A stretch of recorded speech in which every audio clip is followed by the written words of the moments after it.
Ramjay sir, आपको क्या पसंद है? इक्विटी? मेरा तो 100%? बया खराब लगता तो भी इक्विटी, और अच्छा है तो भी इक्विटी? हाँ अच्छा तो खैर अच्छा है। ये क्या, देखिए खराब बाजार में इन्वेस्ट करने वाला ही पैसा कमाता है। तो ये बहुत ज़रूरी है कि आप मतलब बाजार तो दिन रात होने ही वाला है, ऐसा तो कोई दिन ही दिन नहीं चलेगा। तो मतलब उससे डरने, सी द गाय बॉटम में जो बैठा था ना बाजार में, वही पैसा कमाता है। उसी कारण जो एंटरप्रेन्योर्स होते हैं वो पैसे कमाते हैं, बिकॉज वो बेचारे भाग नहीं सकते हैं। एग्जैक्टली, हाँ, तो बिजनेस चलाने ही वो बिजनेस सबसे बड़ा वेल्थ उनका ही बनता और टेलको में कि टाटा कहाँ जाएगा? 70 का भाव कर दो, 60 का भाव कर दो, राकेश आगे खरीद के बेच के सकता है, लेकिन टाटा कहाँ जाएगा? और आखिरी में जब 1000 का भाव होता है तो सबसे टाटा के पास ही होता है। बाकी हम लोग आए घूमते रहते हैं, तेजी मंदी करते करते। तो क्या है, अच्छे भाव हम खरीद लिए, अच्छी कंपनी आ गई, आप किस्मत की बात है। एक कंपनी आपको रिटायरमेंट बेनिफिट कर देगी पूरा। ठीक बात है। मतलब कहानियाँ ही कहानियाँ, मतलब आपको मालूम है, मतलब ये लोग, मधु के पास भी कहानियाँ हैं, सुनील के पास कहानियाँ हैं, सबके पास कहानियाँ हैं। वो पैसे सब बनते हैं लॉन्ग टर्म में। और खराब टाइम में खरीदो, अच्छे टाइम में खरीदो, अच्छे भाव में खरीदो, क्या तकलीफ है? अच्छा आपने खरीदा मानो 10 टका 20 टका गिर भी गया, तो ऐसा क्या दुनिया का अंत थोड़ी हो गया? ठीक बात है। वो होने ही वाला वैसे ही। आप खरीदो, जितने लोग आ रहे हैं जैसे खरीदे उनका भाव गिरेगा पक्का। They should be ready for that.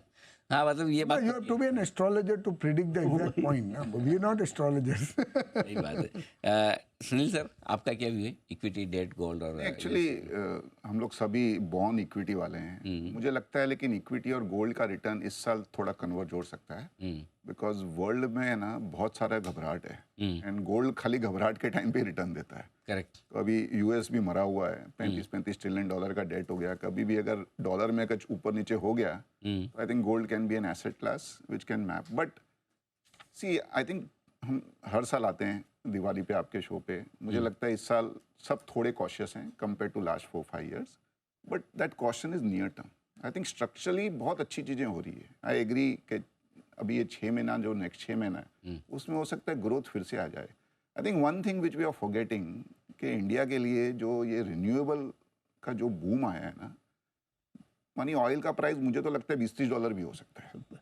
हमारा 2 साल से व्यू खराब है, इतने वॉर हो गए फिर भी ऑयल 70 के ऊपर तो जाता ही नहीं है। आप सोचो अगर वॉर सब सलट गए, ठीक हो गया तो सोलार में आप 2-2 रुपया यूनिट में 25-25 साल आप लॉक कर रहे हो। मैं अभी यूएस था लास्ट वीक, वहाँ न्यूक्लियर में क्या बूम है। आप न्यूक्लियर पावर कंपनीज के शेयर के भाव देखो, they are outperforming Nvidia. कोई बात भी नहीं कर रहा है, because suddenly nuclear has come back in the world. अगर ये न्यूक्लियर आ गया, रिन्यूएबल आ गया, हाइड्रोजन आ गया, बैटरी स्टोरेज आ गया, कल टेस्ला के रिजल्ट एकदम फैंटास्टिक है, 6 गीगावाट का उन्होंने बैटरी स्टोरेज एक क्वार्टर में ऐड किया है। करेक्ट। तो oil falling can be the biggest thing for India.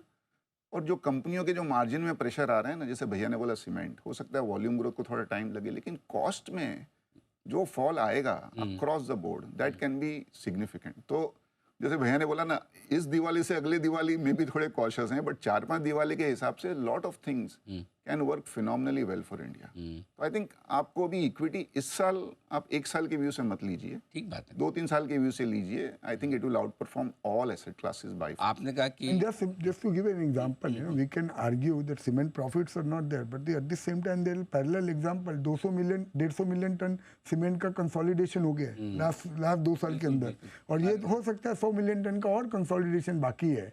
पर एक बार वो सब खत्म हो जाएगा, फिर अपन सीमेंट इंपोर्ट थोड़ी करने वाले। टेलीकॉम जैसा है ना मतलब। हाँ एग्जैक्टली, फिर सीमेंट अपन बड़े-बड़े प्लेयर्स रह जाएंगे। तो अगर आपका 4 साल का व्यू है तो आपको तो इस टाइप का टाइम का इंतजार होना पड़ेगा कि 2-4 क्वार्टर रिजल्ट खराब आवे और कोई भाव एबनॉर्मल हो जावे, और वहां पे लेके बैठेंगे तो 3-4 साल बाद जब कंसोलिडेशन होएगा, प्राइसिंग पावर आएगा, तब पैसा बनता है ना अनिल भाई। जस्ट इन टाइम थोड़ी पैसा बनता है कि आज लिया और कल बढ़ जाएगा। मतलब आपके लिए मेरा सवाल अलग सवाल है फिर। दिवाली के दिन पूजा वूजा दिन होती है, मुहूर्त ट्रेडिंग भी होती है, तो इस मुहूर्त ट्रेडिंग पे आप क्या करेंगे? खरीदेंगे या बेचेंगे शेयर?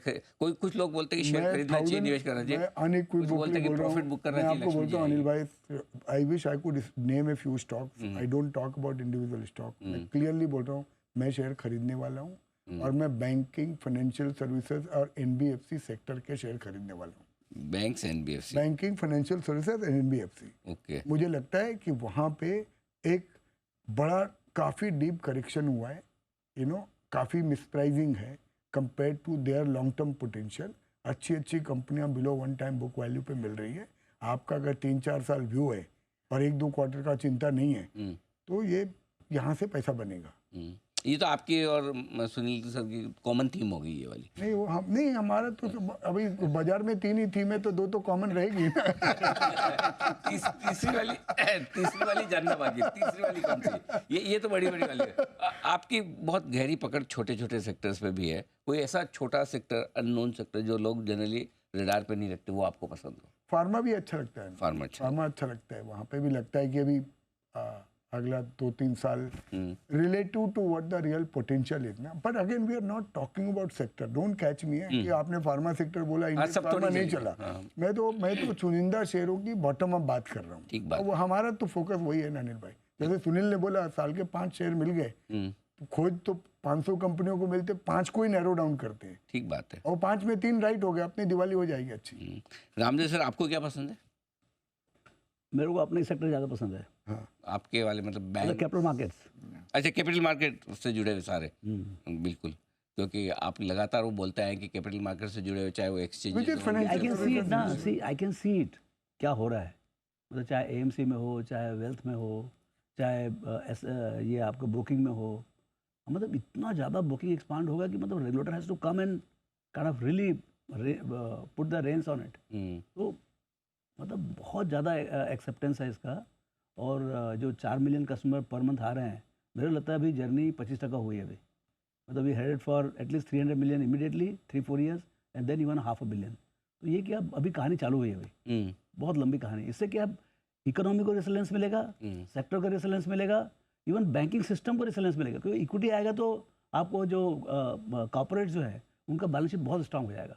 तो आप यदि लोन लिए भी हो तो आपको टेंशन नहीं, सब आपका पैसा वापस आ जाएगा। करेक्ट। जैसे ये था क्या नाम, वो एविएशन कंपनी, सबका पैसा वापस कर ही रहा है ना, स्पाइस जेट। तो इमीडिएटली जैसे पैसा आया बट से वो सबको वापस किया। तो ये इससे जो है ना बैंकिंग सिस्टम को भी बहुत सपोर्ट मिलेगा और पूरे इकोनॉमिक सपोर्ट मिलेगा। तो ये अपने आप में रिवोल्यूशन है, ये रिटेल रिवोल्यूशन जो है।